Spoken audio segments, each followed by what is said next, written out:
시청자 여러분 안녕하십니까? 출발 성공 투자 박민영입니다. 안녕하세요. 김수정입니다. 저희 머니투데이 방송이 새해를 맞아 많은 것을 바꿨습니다. 보시다시피 스튜디오도 변화를 줬고요. 저희의 각오 또한 좀 다졌는데요. 2022년도 정말 고생 많으셨습니다. 그리고 새해를 맞았죠. 올해는 검은 토끼의 해 개묘년입니다. 새해 저희와 함께 또 새로운 출발을 같이 동호해 보시길 바랍니다. 네, 저희가 이렇게 달라진 스튜디오만큼이나 앞으로 더 좋은 콘텐츠로 보답하려고 하는데요. 그동안 아낌없는 사랑을 주신 시청자분들께 진심으로 감사드린다는 인사 드리고 싶습니다. 그리고 새해 복 많이 받으시길 바랍니다. 네.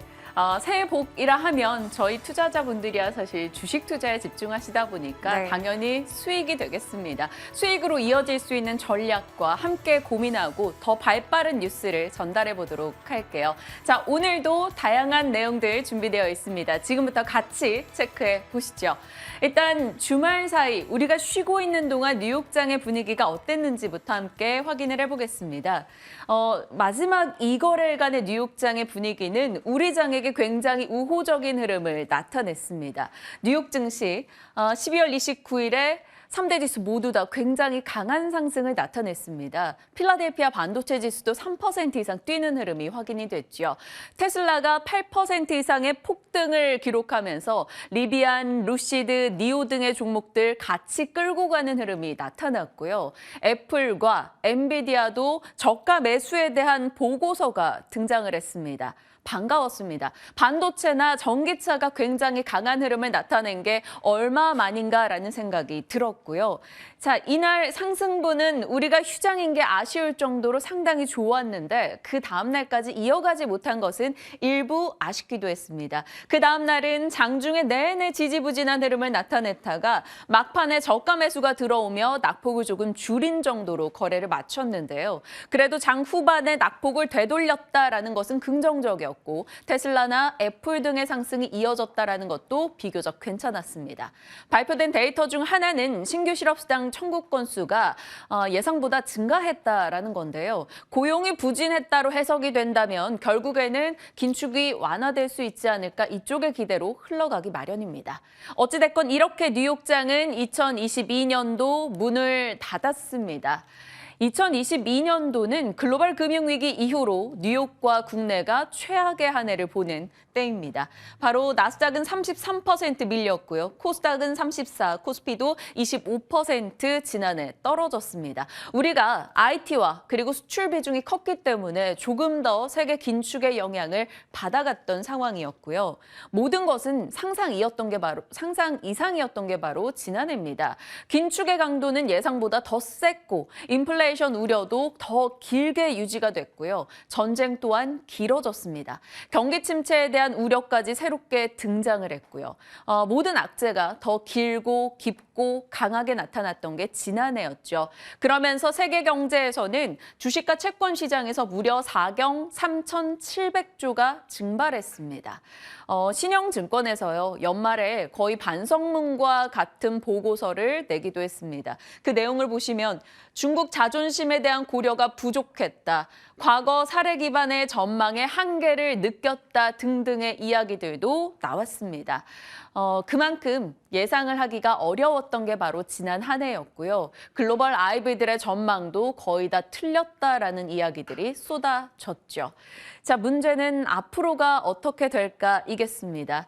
일단 지난해 섹터 흐름을 조금 보시면 정말 철저하게 에너지 위너장이었다라고 보시면 되겠습니다. 옥시덴탈 작년에 120% 정도 급등했고요.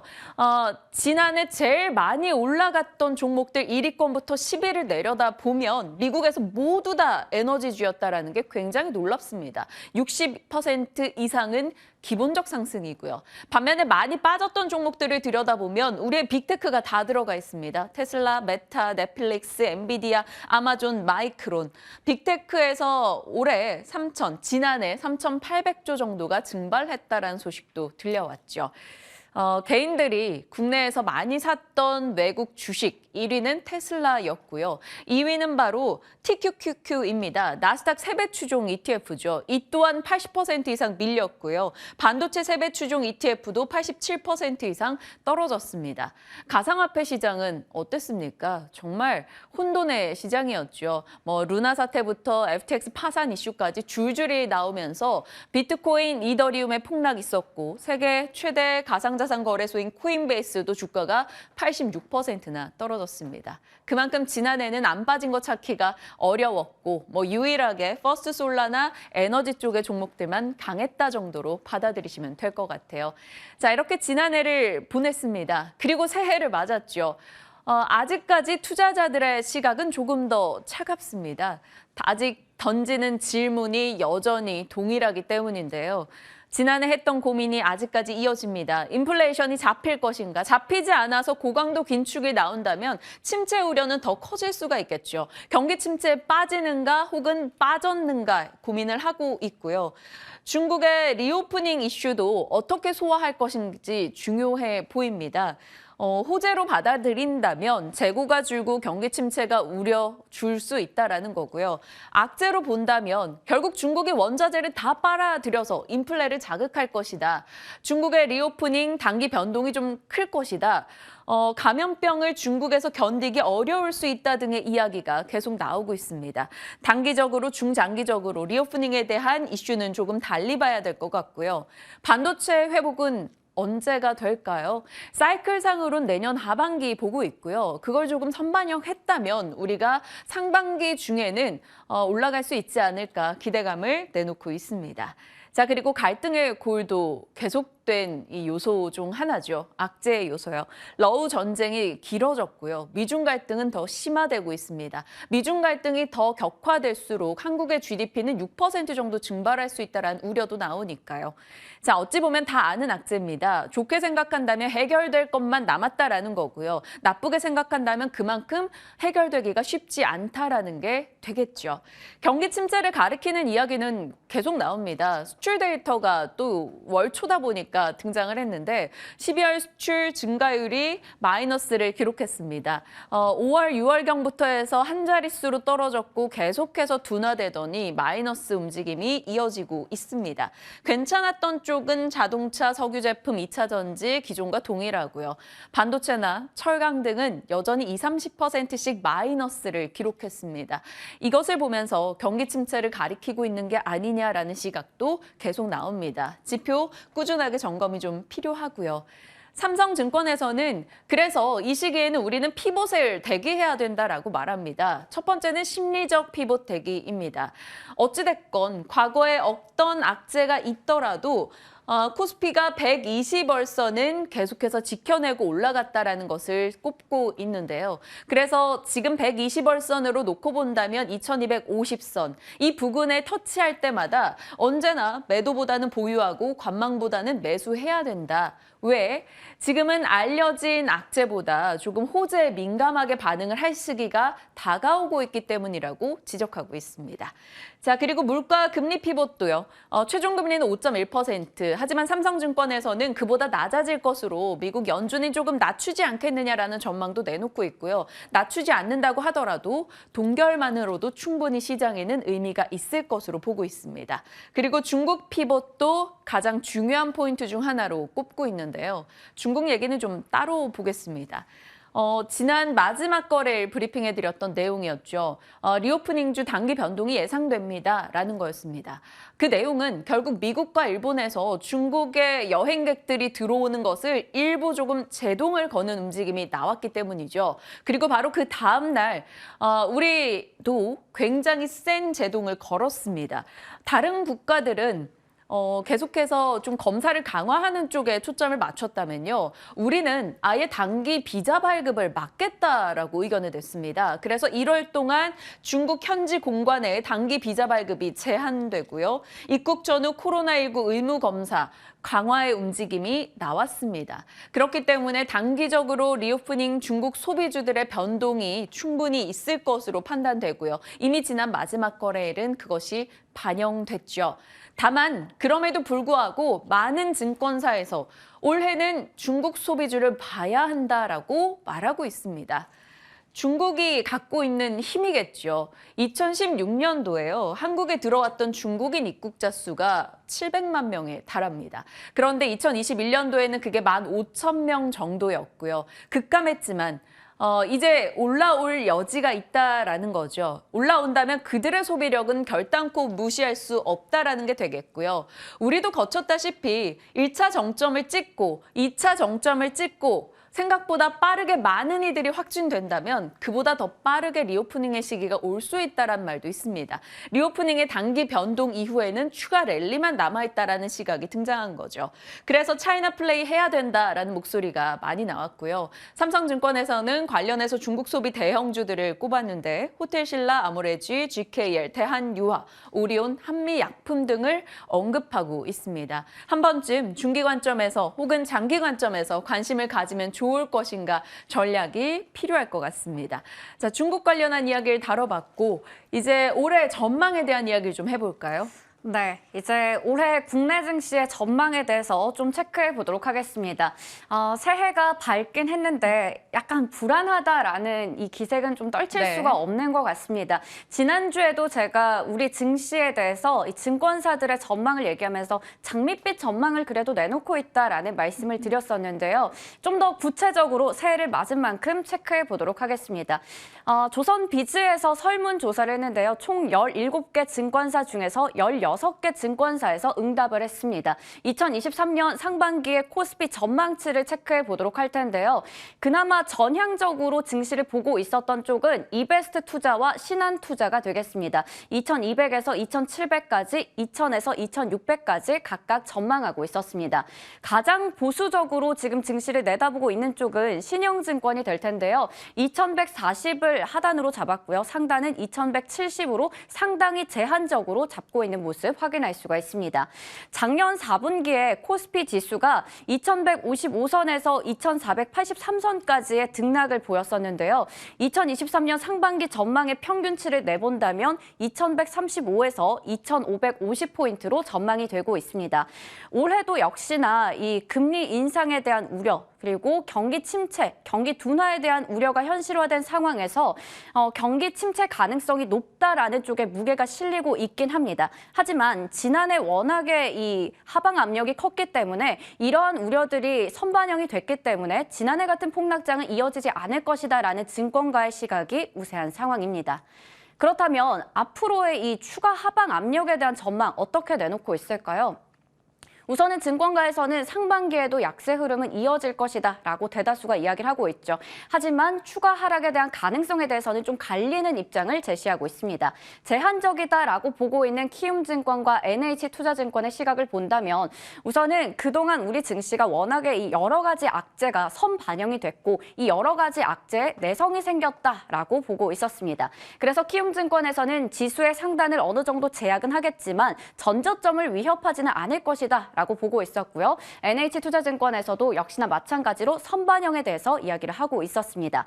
반면에 이 금리 인상에 기업의 자기자본 비용이 올라가고 반도체나 주요 기업들이 실적을 회복하는 데는 또 상당한 시간이 필요하다라는 게 한국투자증권의 이야기였고요. 신한투자 역시나 마찬가지로 이 실적의 개선에 대한 부분이 가시화될 때까지는 추가 하락에 대한 가능성 염두에 볼 필요가 있다라고 이야기하고 있었습니다. 그럼 이번에는 코스피 내에서 이 유망한 업종들에 대한 시각도 좀 체크를 해볼 텐데요. 그 전에 먼저 이 관건은 최종 금리가 될 것 같습니다. 연준에서 예상하고 있는 최종 금리 예상치는 5.0%에서 5.25%로 예상이 되고 있습니다. 각각 지금 증권사에서 내놓고 있는 의견들을 보더라도 3월에 있을 FOMC가 끝나고 나서 그 뒤를 좀 보고 있는 시각인데요. 우선은 1분기에 기준금리 인상이 종료되고 최종 금리가 예상 범위에 안착을 한다면 지수의 변동성도 낮아질 것이고 그리고 반등이 예상된다라고 밝히고 있었습니다.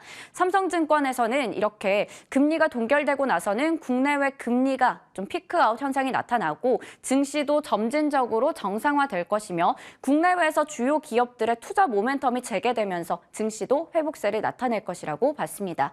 마지막으로 IBK투자증권에서는 경기 침체에 대한 우려와 유동성 리스크가 여전히 부각되고 있긴 하지만 이 중국의 봉쇄 완화라던가 미국의 연준의 피벗 같은 부분, 긍정적인 요인들이 좀 더 크게 증시에 반영될 것이라고 이야기하고 있었습니다. 그럼 이번에는 내년, 바로 2023년 올해죠. 이 코스피에서 유망 업종들 어떻게 꼽고 있는지 체크해 볼 텐데요. 크게 보시는 것처럼 반도체, 2차 전지, 바이오가 되겠습니다. 총 7개 증권사에서 반도체 쪽에 대해서 긍정적으로 이야기를 했고요. 8개 증권사에서 2차 전지를 제시했습니다. 특히 하나증권에서는 반도체 업종에서도 이 삼성전자에 대해서 중장기적으로 경쟁력이 공고한 만큼 투자 의견 매수를 유지했습니다. 그리고 2차 전지에 대해서 미래에셋증권에서는 여전히 전방 수요가 탄탄하다라는 부분을 꼽았고요. 마지막으로 바이오 관련해서는 NH투자증권에서 2023년에 금리 인상 사이클이 마무리됨에 따라서 바이오 쪽이 유망하다라고 제시하고 있었습니다. 이번에는 코스닥 시장으로 넘어가 보겠습니다.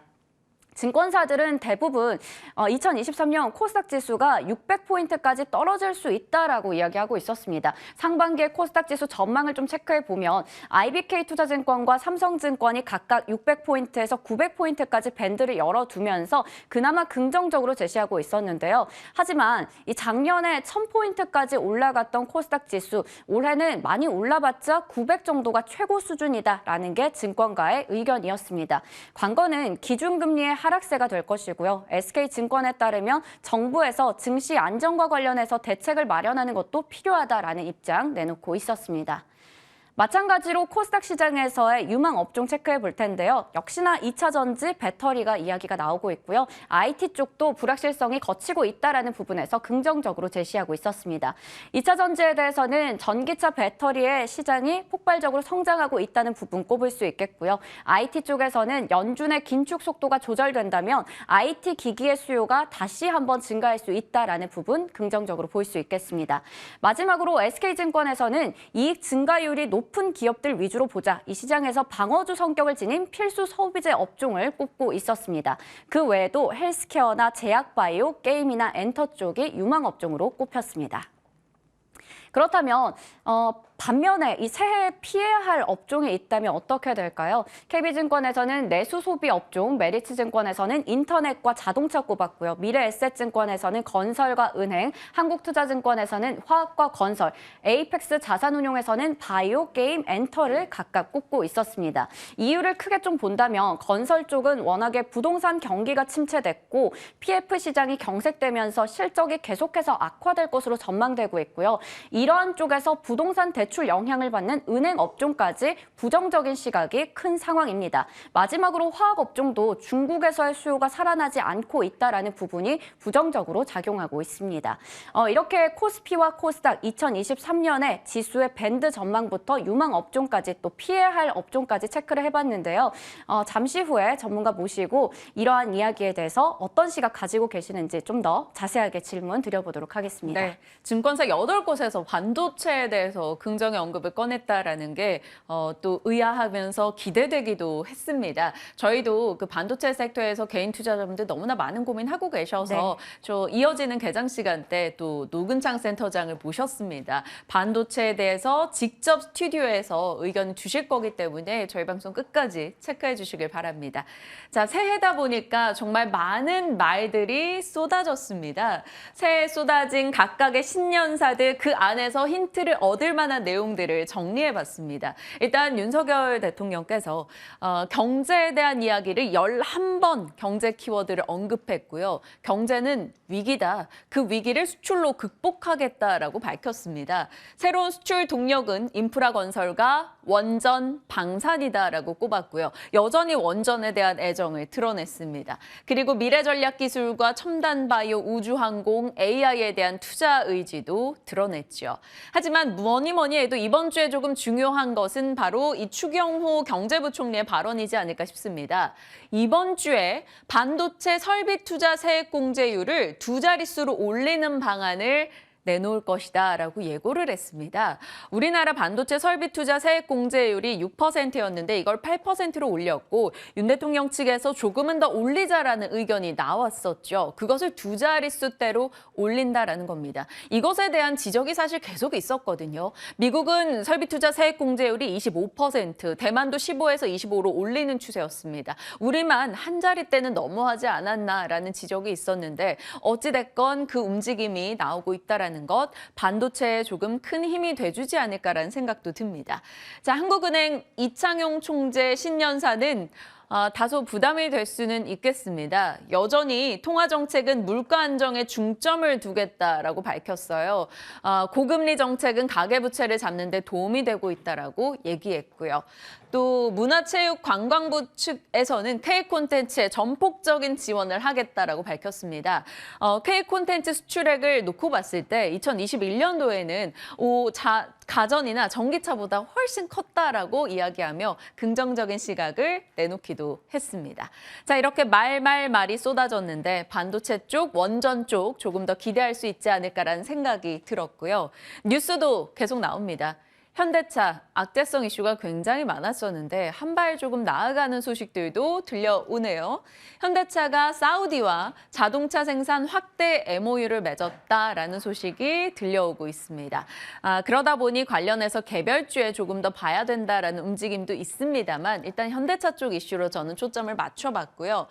그리고 미국 재무부 측에서 리스 전기차도 보조금을 지급하겠다라고 밝혔습니다. 이것이 어찌됐건 현대차, 기아에게는 당연 호재가 될 수밖에 없죠. 그동안 계속 요구해 왔던 것이고 이걸 미국에서 수용을 한 겁니다.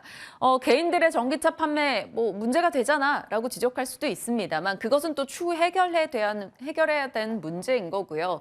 리스 전기차만으로도 충분히 법인 판매가 많았던 현대차 측에서는 미국의 판매량을 보조금을 받아서 극복할 수 있다라는 이야기인 거죠. 현대차에 대한 긍정의 시각이라고 외신 보도도 굉장히 많았었기 때문에 우리 또한 조금 나아질 수 있을지 기대감을 가져보겠습니다.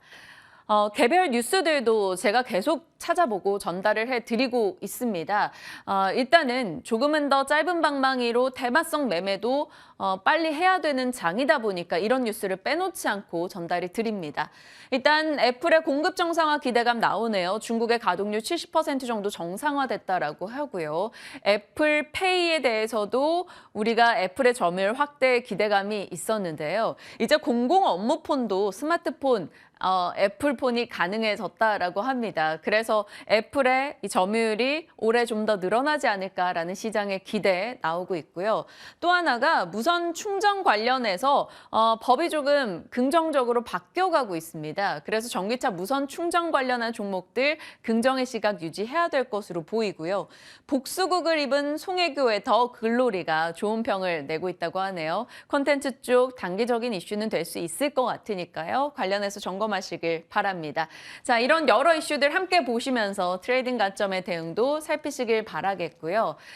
이제 지금부터 전략을 챙겨보겠습니다. 앞서 봤던 반도체, 전기차 어떤 쪽이 유망할 것인가도 들여다볼 거고요. 개별 종목들에 대한 전략까지 함께 나눠볼 거니까 지금부터 투자뉴스 7의 전략들 챙겨보시길 바랍니다.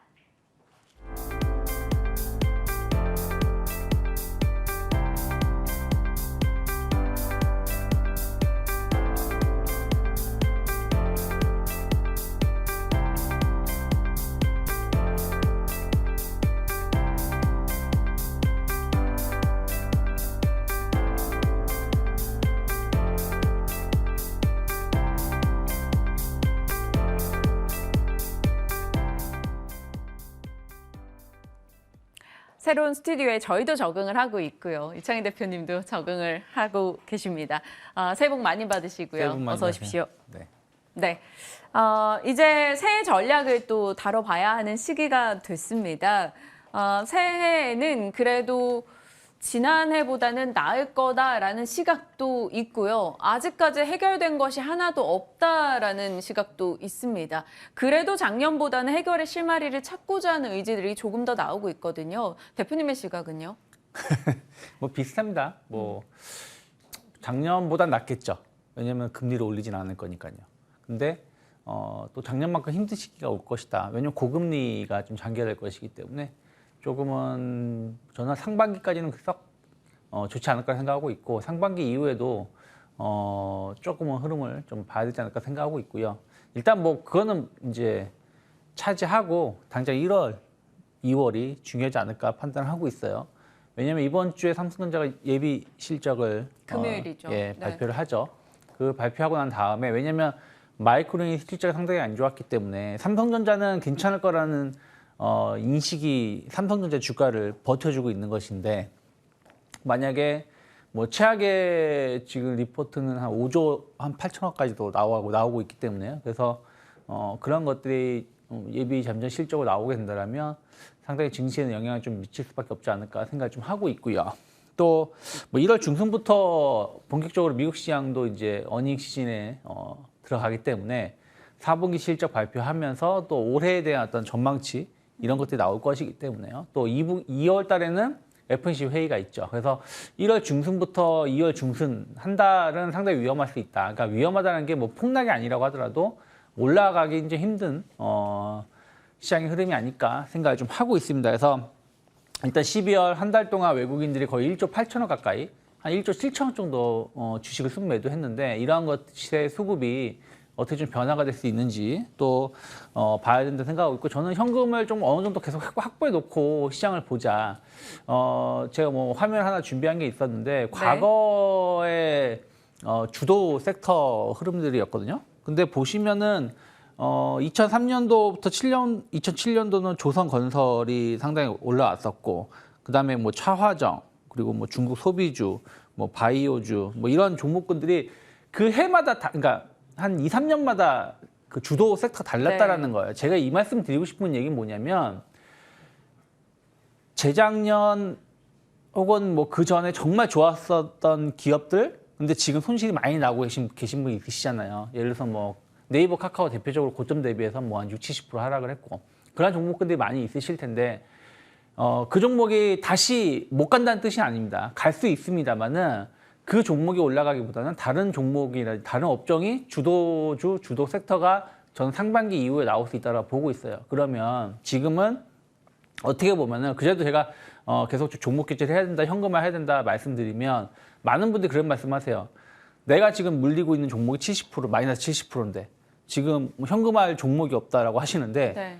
그런 종목을 일단 현금화 하셔야 된다 생각을 좀 하고 있어요. 마음은 아프지만 여기서 주식을 매도하라는 말이 참 저도 마음은 아프지만 그래야지 또 그 다음에 대세 상승 시도가 나왔을 때 계좌를 복구할 수 있는 부분들이거든요. 그래서 저는 올해는 대전환기의 시작점이 될 수 있다. 올해 쭉쭉 올라간다는 뜻이 아니라 어떤 주도 섹터가 올해 나올 수가 있고 그런 부분들에 좀 집중을 해서 조금 공부를 해보신다라면 꼭 올해가 아니라고 하더라도 내년이라든지 이럴 때 상당히 좋은 기회가 될 수 있기 때문에 올해는 그런 거에 대한 어떤 준비를 하는 과정이 필요하지 않을까 판단하고 있습니다. 여전히 조금 현금화해서 다음 주도주를 노릴 수 있는 타이밍을 계속해서 잡아보자라는 거고요. 그 주도주로 무슨 섹터를 보고 계시는지 궁금해요. 뭐 아직까지는 정확히 안 보이세요? 말씀드릴 수는 없죠. 뭐라고 저도 아직은 좀 봐야 된다. 왜냐하면 지금 시장이 좀 정리가 되어 있지 않기 때문에요. 근데 제가 지난번에도 뭐 말씀을 드렸었습니다마는 뭐 올해 좀 상반기를 좀 본다라면 여전히 네. 좀 작년에 하고 좋았었던 게 좀 이어진다 생각을 좀 하고 있어요. 그래서 뭐 음식료 업종군이라든지 뭐 리오프닝, 뭐 여행주들 그리고 로봇 관련된 섹터 뭐 이런 쪽은 긍정적으로 보고 있고 뭐 반도체라든지 2차 전지는 조금 더 조정이 나올 수 있지 않을까 판단하고 있습니다. 앞서 증권사 올해 전망에서는 반도체와 2차 전지가 증권사 8곳, 6곳에서 각각 유망 섹터로 골랐는데 유 대표님과 의견이 사뭇 달라집니다. 물론 유 대표님도 이제 주도주가 어느 쪽에서 두각을 드러내냐에 따라서 물론 추가적인 전략 수정은 있을 수 있겠습니다만 지금으로서는 현금을 조금 계속해서 확보해 가자라는 의견이고요. 그래도 긍정적인 의견을 계속해서 지난해 주셨던 게 리오프닝입니다. 그런데 리오프닝 종목들 다음 섹터로 넘어가 보죠. 리오프닝 종목들 같은 경우는 일단 중국에서 오는 관광객을 막는 움직임이 우리 측에서 좀 세게 나왔단 말이죠. 네. 단기 비자 발급을 제한했다? 상당히 지리적으로 인접하고 인적 교류가 많으니까 좀 고강도 방역을 하겠다라는 건데 이거 단기적으로는 악재잖아요. 저는 그렇게 생각하지 않아요. 그래요? 네, 왜냐면 가만히 생각해 보시면 우리 작년에 한 1월 달, 2월 달, 3월 달 보시면 뭐 한 30만 명, 40만 명씩 확진자 늘어났었잖아요. 네. 그때 우리 최대 우방국인 미국도 우리나라 막았어요. 일본도 우리나라 입출자 막았습니다. 그러니까 무슨 말이냐면 어떤 나라가 우리나라가 됐든 다른 나라가 됐든 3, 40만 엄청난 그 확진자가 나올 때는 다른 나라가 다 막았어요. 네네. 그럼 중국이라고 안 막을까요? 지금 중국 비공식적으로 3천만 명 얘기도 나오고 있는데 그렇기 때문에 그러한 과정의 일환인 것이지 1년 내내, 2년 내내, 3년 내내 중국을 막겠다 이런 의도는 아니라는 것이죠. 그러면 오히려 빨리 계속 말씀드렸습니다만은 확진자가 뭐 1,000만 명이든 2천만 명이든 빨리빨리 확진자가 되고 이게 사망자가 가지 않게 잘 수습이 얼마나 빨리 되느냐가 중요하다고 생각을 좀 하고 있습니다. 그리고 변이 얘기가 나오고 있는데 오늘 미국 같은 경우도 새로운 변이 때문에 확진자가 엄청 늘어나고 있다는 뉴스도 봤거든요. 그래서 이런 것 때문에 약간의 투자 심리가 좀 위축되는 부분들은 있을 수 있겠습니다만은 이것이 과연 현재 중국의 리오프닝을 막을 것인가? 그러면 다시 중국이 우리 제로 코로나로 갈게, 자 전면 봉쇄할게 이렇게 하면 더 좋아할까요? 경제가? 아니라는 것이죠. 그래서 오히려 저는 이러한 것은 어쩔 수 없는 과정이다 생각하고 있고 이것이 이제 좀 빨리 완화가 되느냐 완화가 좀 더디냐 이거에 약간 속도 차이가 어떻게 나오는지를 좀 볼 필요가 있다 생각하고 있습니다. 저는 뭐 한 2월 정도 넘어가면 그러니까 중국의 춘절 연휴가 지나고 난 다음에는 각 국가들이 어느 정도 이제 그런 것을 규제가 완화될 가능성이 높다 생각을 좀 하고 있고 네. 이것은 어느 정도 예상이 됐었던 부분들이라서 저는 약간 여전히 뭐 카지노라든지 뭐 면세점들 그리고 LCC 항공사들은 긍정적 보고 있어요. 그래서 지난 금요일에도 이들 종목군들은 크게 조정이 별로 없었습니다. 그래서 아직까지는 추세는 좀 살아있지 않나 판단하고 있습니다. 조정이 나올 경우에는 그럼 여전히 매수 관점 대응 가능하다 이렇게 정리할 수 있을 것 같아요. 앞서 뭐 브리핑에서도 전해드렸다시피 1차 정점, 2차 정점 지나고 나면 더 빨리 확진돼서 더 빨리 리오프닝을 맞을 수 있는 네. 그 과정이기 때문에 어찌됐건 관심을 계속 유지하자라는 의견으로 정리하겠습니다. 단기적인 변동 정도가 되겠죠. 자, 이제 그렇다면 올해 유창희 대표님은 굉장히 조금 보수적인 시각을 연초에 유지하고 계시는데 그 가운데서 그래도 관심을 둘 만한 종목이 있다면 무엇이 있을까요? 질문을 드려봤고요. 세 종목을 픽해 주셨습니다. 하나씩 좀 다뤄볼게요. 로봇에 대한 의견, 뭐 저희 시간 통해 많이 피력을 해주셨습니다만 로봇주에서는 어떤 거 보세요? 뭐 최근에 뭐 작년에도 로봇주들을 주목을 많이 받았었고 네. 저는 올해도 로봇주들 주목을 많이 받을 거라 생각을 좀 하고 있어요. 왜냐하면 그냥 단순하게 그냥 꺼질 섹터였으면 계속 저점으로 하락을 했어야 되는데 그냥 옆으로 횡보하고 있는 상황이다 생각하고 있거든요. 그래서 저는 SPG 그중에서 대장주가 아닐까 생각하고 있습니다. 소형이든 중대형이든 이 감속기 관련해 가지고 유일하게 생산 능력이 높은 기업이다 보고 있고 또 그 산업용에 이어서 가정용에도 최근에 모터 시장이 성장하고 있기 때문에 이러한 것들이 안정적으로 실적을 좀 방어해 준다. 그것을 다시 또 로봇 관련된 쪽으로 R&D 자금을 활용할 수 있기 때문에 저는 SPG 어느 정도 좀 저점 매수 좀 상반기 중에 1월 중에 1, 2월 중에 가능하지 않을까 판단하고 있고요. CES도 있으니까 또 로봇주 네, 이슈도 그쵸. 되겠죠. 뭐 주말 또 CS도 있고요. 그리고 휠라홀딩스 저는 의류주들에 대해서 그전에는 좀 이제 OEM이라든지 ODM 쪽 영어무역이라든지 이런 기업을 좀 작년에 많이 말씀드렸다면 하반기에는 조금 변화를 주면서 휠라홀딩스 말씀드리고 있는데 어쨌든 중국 리오프닝에 대한 어떤 기대감들도 있고 그리고 알게 모르게 우리나라에서 이제 그 캐주얼 스포츠 시장에서 점유율이 가장 높은 거는 나이키가 아니고 아디다스예요. 그리고 2위가 힐라우딩스입니다. 힐라우딩스가 17%가 18% 정도 차지하고 있고요. 그 다음에 이제 나이키가 3위에 흐름을 좀 보여주고 있기 때문에 저희 애들 것도 보면 힐라우딩스의 신발, 뭐 힐라 신발이라든지 뭐 점퍼 이런 거 상당히 많이 있더라고요. 그래서 그런 부분들이 안정적인 매출을 좀 유지해 준다라고 생각하고 있고요. 그리고 그렇게 이제 인지도가 높은 줄 몰랐어요. 상당히 높더라고요. 네. 그리고 그 고수익을 낼 수 있는 골프 인구 많이 늘어나고 있고요. 저는 비록 한 번도 못 잡아봤지만 테니스죠. 테니스인 거 그렇게 늘어나고 있다고 해요. 근데 여러분들이 아시는 분들은 아시고 모르시는 분들 모르시는데 우리가 귀족 스포츠라 그러면 네. 골프라 생각하시는데 실질적으로 테니스입니다. 테니스가 귀족 스포츠이기 때문에 이런 부분들이 상당히 고수익을 누릴 수 있다 생각하고 있기 때문에 좀 관심 있게 보고 있고요. 그리고 현대일렉트릭, 뭐 조선업황은 계속해서 좋아지고 있고 어쨌든 지금 작년의 화두가 올해도 이어진다라면 에너지난이거든요. 올해도 우리나라도 전기료를 작년에 뭐 한 2배, 3배 이상 올린다고 하지 네. 않습니까? 그래서 그런 부분들이 우리나라뿐이 아니라 전 세계적으로 이루어지는 것이고 그런 이런 부분들이 전기 효율성을 좀 더 높여야 되는 상황에서 가장 필요한 게 전략 인프라 쪽이라는 것이죠. 근데 이 시장은 우리나라가 상당히 강하게 시장 점유율을 확보해 놓고 있고 또 미국이라든지 미국 법인을 가지고 있기 때문에 미국 인프라 투자라든지 이런 부분들 관련해서도 반사이익을 누릴 수 있다. 그래서 작년에 주가 좋았지만 올해도 저는 조금 더 이런 흐름들 이어갈 수 있다 생각을 좀 하고 있고요. 네. 그래서 요 3개 종목은 뭐 하나는 여전히 추세가 살아 있고 2개 종목은 바닥에서 좀 어느 정도 저점을 확인시켜주고 있지 않나 좀 판단하고 있습니다. 네, 현대일렉트릭, 휠라홀딩스, SPG 이 세 종목은 조금 사볼 만한 종목으로 골라주셨으니까요. 계속 저희와 호흡하시면서 이 종목들 AS도 함께 해나가도록 하겠습니다. 자, 창의스픽으로 열어보겠습니다. 창의스픽의 섹터를 골라주셨는데 올해가 더 좋다, 방산주. 네. 더 좋다라는 말이 확 와닿네요. 작년에 슬픈 호황 안고 올라갔던 게 방산주기 때문에요. 방산주에 대한 시각은 계속 곱니까?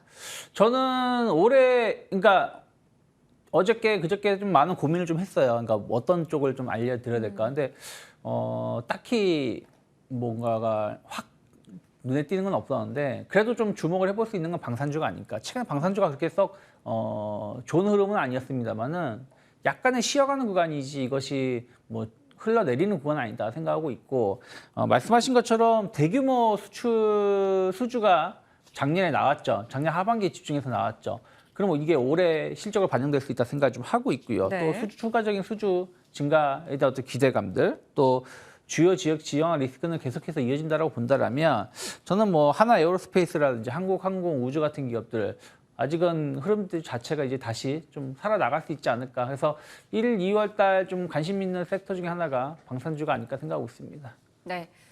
방산주야 뭐 기존에도 하나 에어로스페이스 얘기를 해주셨으니까요. 하나 에어로스페이스, 한국항공우주 지속 관심 가능하다라는 답변 저희 기억해 보겠습니다. 오늘의 세 종목과 방산주를 남기면서 새 첫 방송 유창희 대표님은 보내드려야겠네요. 유스탁 유창희 대표와 전략 챙겼습니다. 고맙습니다. 고맙습니다.